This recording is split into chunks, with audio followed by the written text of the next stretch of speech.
Avascular necrosis.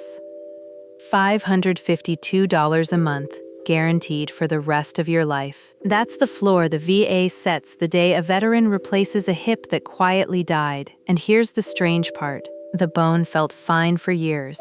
It died in silence, and nobody warned him a hip could. Hark that number, because there is a version of this claim almost nobody files. The thing that killed the bone was often the treatment for a condition the VA already pays him for. Same pill bottle, second check.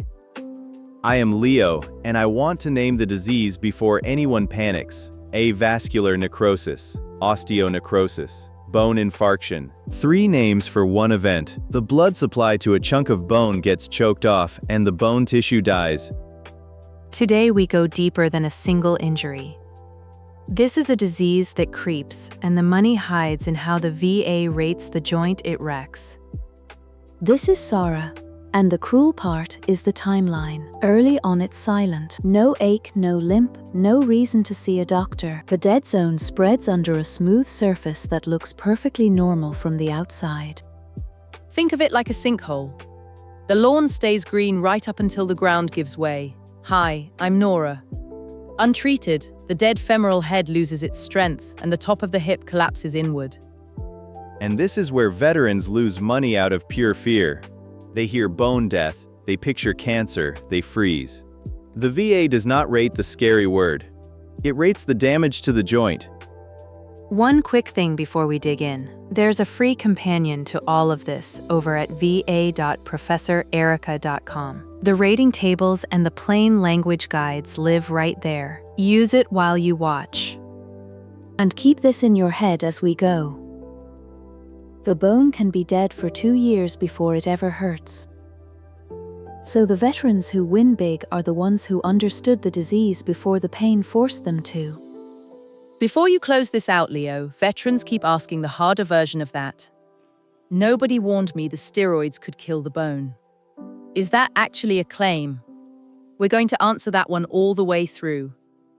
So the diagnosis isn't the enemy, silence is.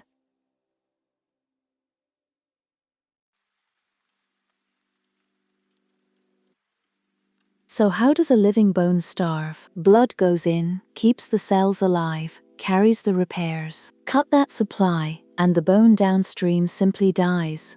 No drama, no signal.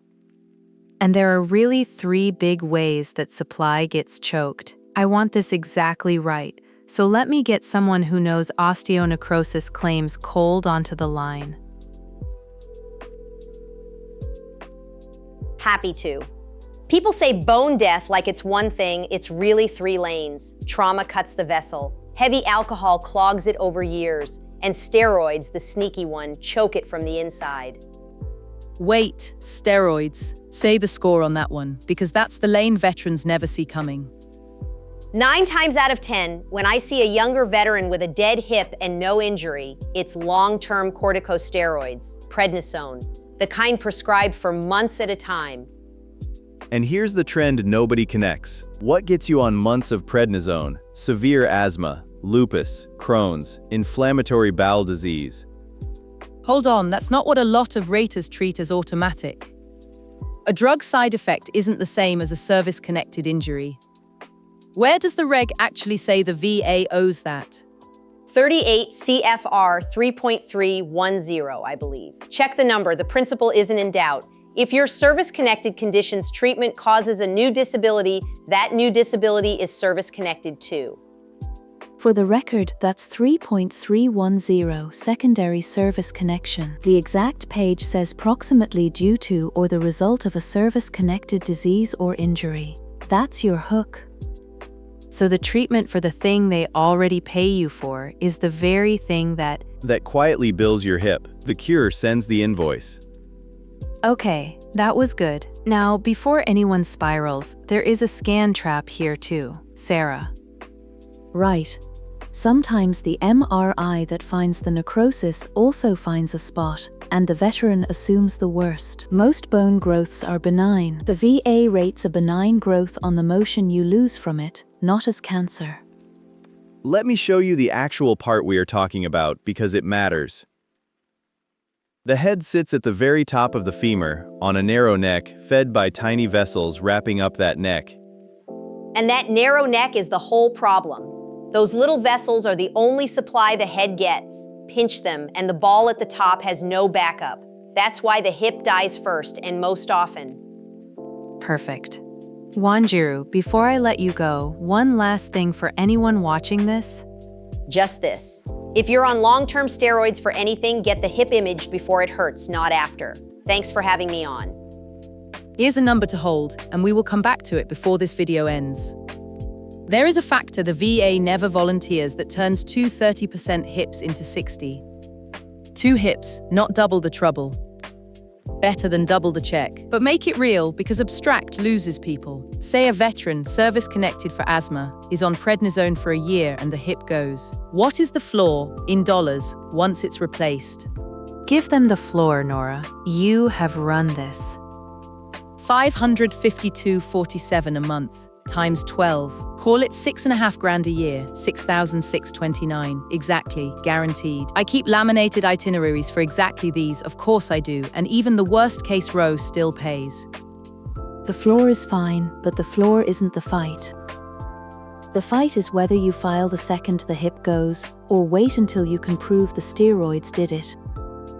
And those are two completely different. One thing before the next part, and then we move right on. If any of this is clicking, tap that like, hit subscribe, and ring the bell for the next one. It takes a second, it costs nothing, and it helps more than you would think.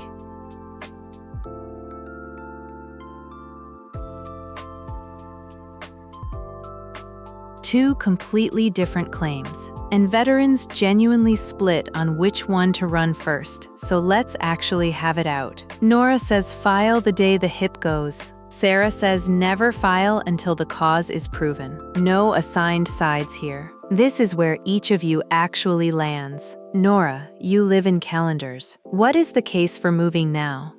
The window opens the day you file, not the day you're right. File the claim now, the intent to file, and you freeze your effective date. Every month you wait is back pay you're lighting on fire. Careful. A frozen date on an unproven claim is a denial with a nice postmark. The exact page they will deny you on says the link has to be established. File without the Nexus and you just start a clock on a... Okay, stop. You're both arguing timing. The real question isn't when you file. It's whether the steroid link is already sitting in your file or not. Yes?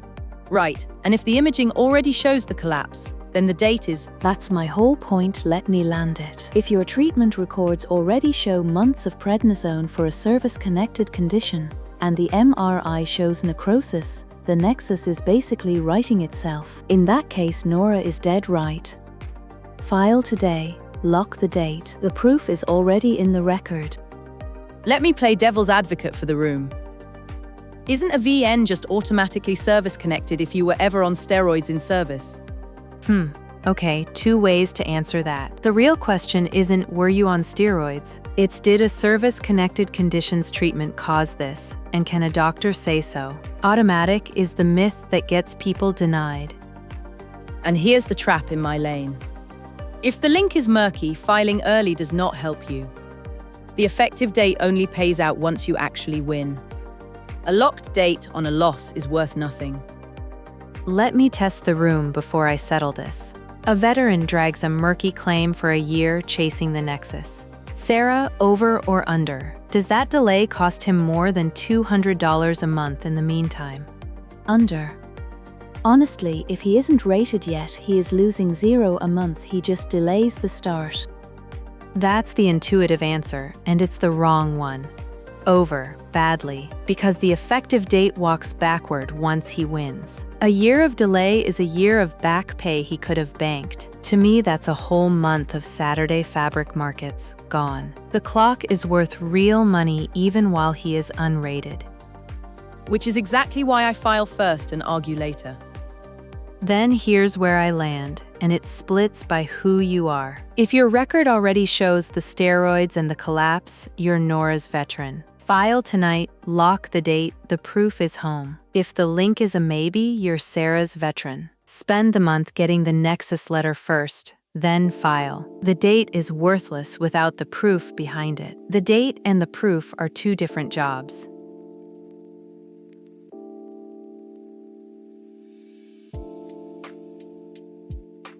So let's put actual dollars on the replaced hip, because this is where the rule surprises people. Take one hip, dead from the necrosis, finally replaced. And the rating code that governs this is Diagnostic Code 5054. It has a shape most veterans have never seen, so let me walk the whole thing. The day the prosthesis goes in, you get 100% total. And it holds for 4 months under the code, on top of a 1-month convalescent grant, so roughly 5 months at 100%. Then it steps down to a residual based on damage. Painful weakness that needs crutches is 90. Markedly severe residuals are 70. Moderately severe is 50. And the floor, the minimum for any total replacement, never drops below 30%. Say the floor again, because that's the number people miss. 30% minimum, and to borrow Maya's word, that 30 is the ledger's basement. It cannot go lower. Even a perfect recovery still pays 30 for life. Leo, you have been sitting on the question everybody types. Go ahead and put it to us. Fine, reluctantly, because I hate that the answer isn't simple. So what does that first year actually add up to in real money? Let me lay it out on paper. 5 months at 100%, at the 2026 rate, $3,938.58 a month, $19,692.90 for those 5 months. Then it drops to the 30% floor for the rest of the year, 7 months at $552.47, another $3,867. And remember that 5-month window Nora flagged. Added up, first 12 months on paper, $23,560. From a hip that never hurt until it broke. Now cash in the number I told you to hold. 2 hips instead of 1. Easy, 30 plus 30, that's 60 per... It's not 30 plus 30. VA ratings never just add. 30 combined with 30 is 51 on the table. Then the bilateral factor, 10% of that, because it's paired legs, and you land at 56, which rounds to 60%. $1,435 a month. That's the number they never volunteer. I stand corrected, happily. So the paired hips beat the math you would guess. And the image X-ray tells the story better than I can. That's a total hip replacement. Metal ball, metal stem, right where the dead head used to be. And one more path, quickly. No replacement yet? The VA still rates the arthritis and the lost motion under the motion codes. You don't have to wait for surgery to be compensated.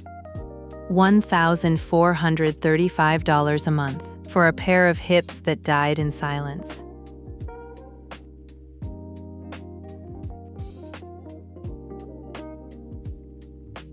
Now cash in the promise from the very top. Park that number, I said.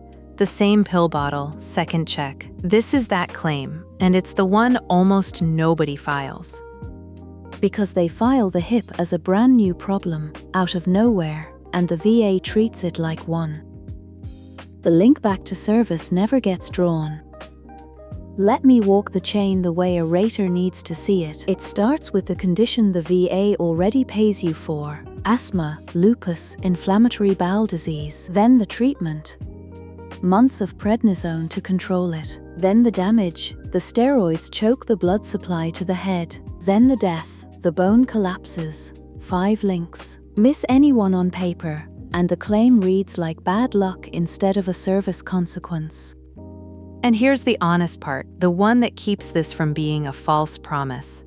This isn't automatic. The whole claim lives or dies on the last link, the Nexus. A doctor has to write that the steroids, more likely than not, caused the necrosis. Yeah, sit with that one. Get that letter and the dead hip becomes a rated, paid secondary condition. Miss it and the same rule runs in reverse. You file, you get denied, and now you're fighting your own postmark. That cost is coming for anyone who skips it. I know this rule cold, but you're about to put it on a form, so don't take my word for it. Let's pull the actual page. This is the real regulation, Diagnostic Code 5054. Look at the note. The 100% rating runs 4 months following implantation, and it never drops below the 30% floor. Exactly what Sarah read you. Same words straight from the code. There's a veteran who lived exactly this, and this shape comes up constantly. Service-connected asthma, years of prednisone. Hip started aching around, I want to say 40-something. By 50 it had collapsed. And he filed it as a fresh hip problem, I bet. First time, yes, and got nowhere. Then a doctor wrote one paragraph tying the steroids to the necrosis, refiled as secondary. One exact figure that mattered, the effective date walked back to his first filing. The Nexus was the whole difference. Same story as the sleep apnea claims. Win or lose, it comes down to what the rater can actually see on paper. Right, the bone dies for free. The paperwork is what costs you.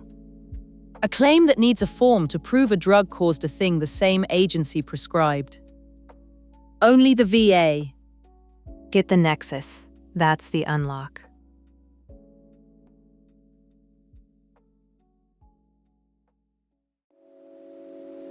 A dead bone never announces itself. It just quietly cashes out your hip. So walk out on one of two paths. If your hip still feels fine but you're on long-term steroids, path 1, get imaged now before it collapses. If the hip is already gone, path 2, file the replacement and build the secondary nexus. One action each. Pick your path. Quiet, then it isn't. Next time, wait until you see what the shoulder does. The humeral head can die the exact same way as the hip, and its rating story catches people completely off guard. And if you're on prednisone right now for anything the VA already covers, the smartest thing you do this week is ask for a baseline hip image. Future you and your effective date will be glad you did. I am still not over Leo confidently adding 30 and 30 and getting corrected in real time. And I still say, if your imaging already shows the collapse, file tonight. The record is your nexus. My answer stays. If this untangled the steroid connection for you, hit like and subscribe. That's what lets us keep building these rating breakdowns for veterans. So tell me down below, were you ever put on long-term steroids for a service-connected condition? And did anyone ever warn you it could reach your bones? Thank you so much for watching, everybody. Take care of those bones, and I'll catch you on the next one. This is Maya. Thanks for watching and signing off.